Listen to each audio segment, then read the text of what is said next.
The Mitchell Corp boardroom hadn't changed in 15 years. Same mahogany table, same leather chairs, same oil paintings of stern-faced executives who'd built the company generations ago. Even the coffee served in delicate china cups was the same bitter blend my uncle had always preferred. I sat quietly at the far end of the table, watching my cousin Victoria hold court at the annual shareholder meeting. She'd barely acknowledged my presence when I walked in, just a dismissive glance and a whispered comment to her assistant about family obligations. As you can see, Victoria gestured to the screen behind her. Mitchell Corp's luxury retail division has exceeded all expectations this quarter. The board members nodded appreciatively. My uncle Robert, Victoria's father and CEO of Mitchell Corp, beamed with pride. Next to him, my Aunt Margaret dabbed at imaginary tears, overcome by her daughter's success. I took another sip of coffee, thinking about the numbers I knew were hidden behind Victoria's polished presentation. The real numbers that showed Mitchell Corp was bleeding money, losing market share, and desperately trying to hide it all with creative accounting. And who is this young lady? One of the board members had finally noticed me, interrupting Victoria's carefully rehearsed speech. Victoria's perfect smile flickered for just a moment. "Oh, that's just my unsuccessful cousin," she said with practiced casualness. "Emma's father, my late uncle, left her a few shares, so legally we have to invite her to these meetings. A few shares. If only they knew. She runs some kind of small online business," Victoria continued, her voice dripping with fake sympathy. "Nothing like Mitchell Corp, of course, but we try to support family however we can." The board members nodded, already losing interest. To them, I was just another minor shareholder not worth their attention. Just like 15 years ago when I'd first brought my ideas to this very boardroom. I was 22 then, fresh out of business school with a vision for modernizing Mitchell Corp's outdated retail model. Victoria was 25, already being groomed to take over the company despite having no real experience beyond her last name. "E-commerce is the future," I'd told them, presenting carefully researched projections.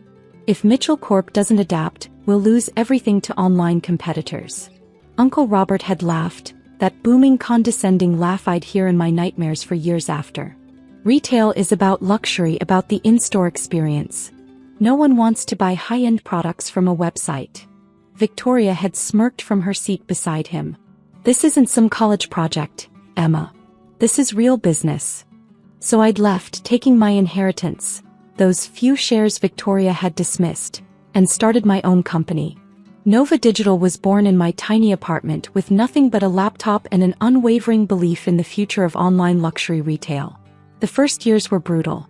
I worked 18-hour days, learned coding at night, and lived on ramen noodles while building my platform.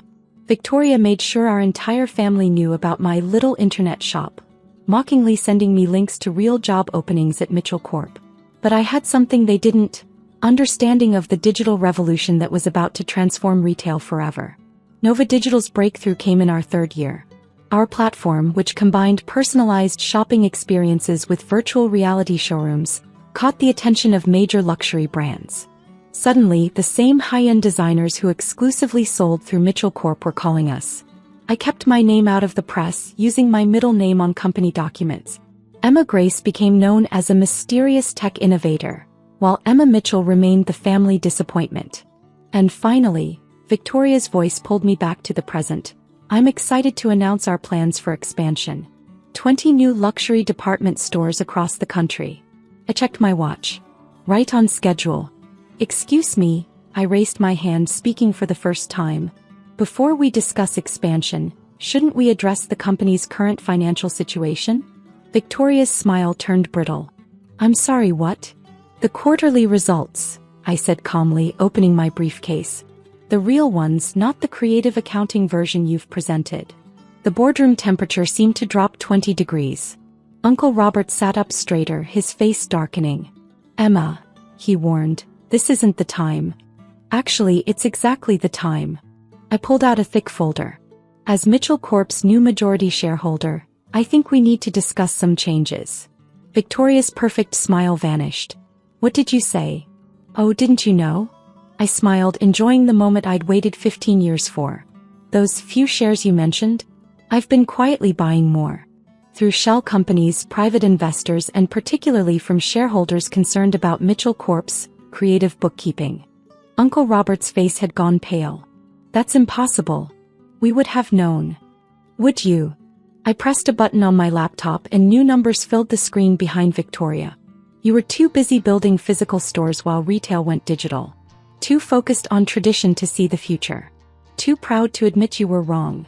Board members were flipping frantically through the documents I'd distributed, whispering urgently to each other. These numbers, one of them said, they show we're almost bankrupt. Unless, I continued calmly, we embrace digital transformation.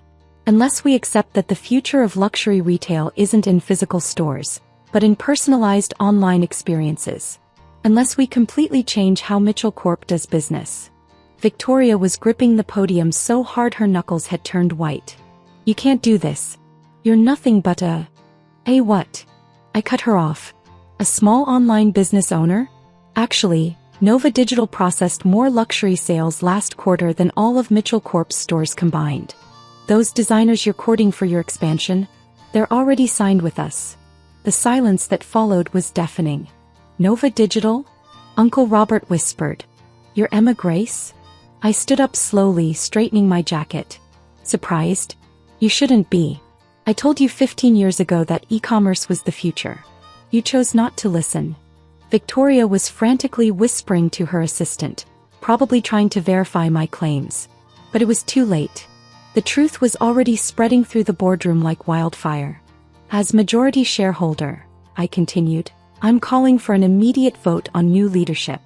Unless, of course, you'd prefer to watch Mitchell Corp continue its decline into obsolescence. The briefcase that had carried my documents suddenly felt lighter.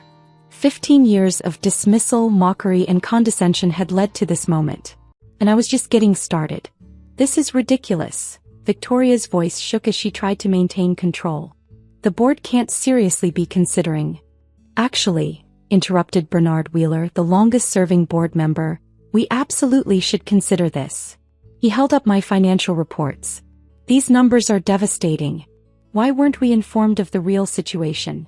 Uncle Robert stood up, straightening his tie. Now see here, Bernard. Mitchell Corp has been in my family for 3 generations, I finished for him. And you're about to be the generation that destroys it unless you accept that the world has changed. My assistant Alice entered the boardroom right on cue. Ms. Mitchell, the live sales numbers you requested. I nodded and new data filled the screens. This is happening right now. Real-time luxury purchases through Nova Digital's platform. Notice anything interesting? The board members leaned forward, studying the figures. These transactions, one of them said slowly, they're all for brands that traditionally sold through Mitchell Corp stores. Exactly. I walked to the front of the room, taking Victoria's place at the podium. While you were building more physical stores, your customers were moving online. While you were focusing on luxury experiences, they were embracing virtual showrooms and personalized digital shopping.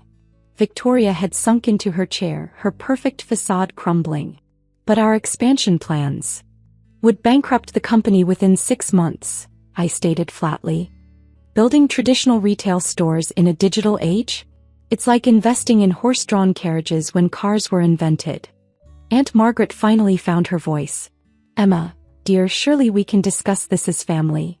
Family. I laughed. Was it family when you mocked my little internet shop? When you told everyone I was throwing away my inheritance on a foolish dream? We were trying to help you understand business, Uncle Robert protested. No, you were trying to maintain control. To protect your outdated vision of luxury retail. To pretend the digital revolution wasn't happening. I pressed another button, and Nova Digital's corporate profile appeared on screen. My small online business is now worth $12 billion. We have partnerships with every major luxury brand in the world. Our virtual showroom technology has revolutionized how people shop for high-end products. The board members were whispering amongst themselves now, casting sideways glances at Uncle Robert and Victoria. I move for an immediate vote on new leadership, Bernard Wheeler announced. Given these revelations, we clearly need a different direction. You can't, Victoria jumped up. Daddy, tell them they can't. They can and they will, I interrupted. Unless you'd prefer I sell my shares to Amazon or Net-a-Porter. I'm sure they'd love to acquire Mitchell Corp's assets at bankruptcy prices.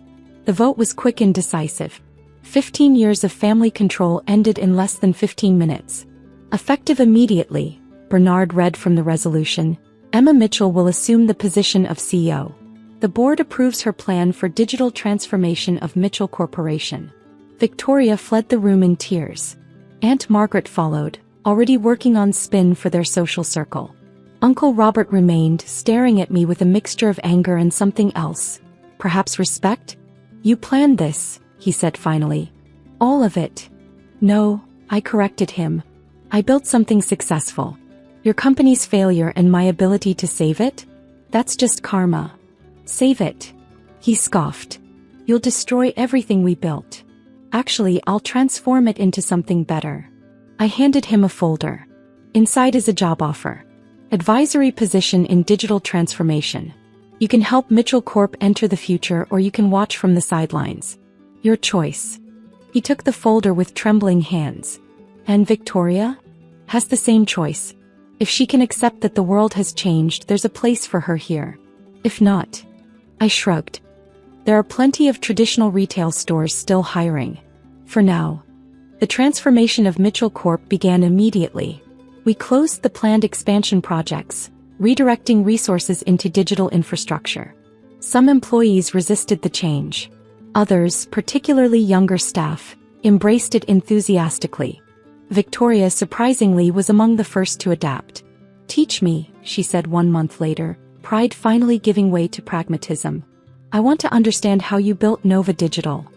Uncle Robert took longer to come around, but eventually even he had to admit that virtual showrooms and personalized digital shopping were the future. 6 months after the takeover, Mitchell Corp's stock had tripled. Our digital platform, combined with Nova's technology, was revolutionizing luxury retail. The same family members who'd mocked my little internet shop now bragged about their connection to the company. Yesterday, during a strategy meeting, Victoria raised her hand with an idea for improving our virtual reality features. Good idea. Maybe she was finally learning. Remember when you called me your unsuccessful cousin? I asked her later. She had the grace to look embarrassed. I was wrong. About everything. Yes, you were. But you learned. That's what matters. Last week, a business magazine wanted to do a story, how Emma Mitchell revolutionized luxury retail. They asked why I didn't just let Mitchell Corp fail instead of taking it over and transforming it. I showed them a photo from 15 years ago. My first day presenting to the board, young and nervous but certain about the future of retail. Sometimes success isn't about destroying the old, I told them. It's about transforming it into something better. The Mitchell Corp boardroom has changed now. The oil paintings are gone, replaced by digital displays showing real-time sales data. The mahogany table remains, but it's surrounded by modern technology. Even the coffee is better. But the biggest change isn't in the furniture or the technology. It's in the people. Victoria leading digital innovation projects. Uncle Robert advising young entrepreneurs. A company culture that embraces change instead of fearing it.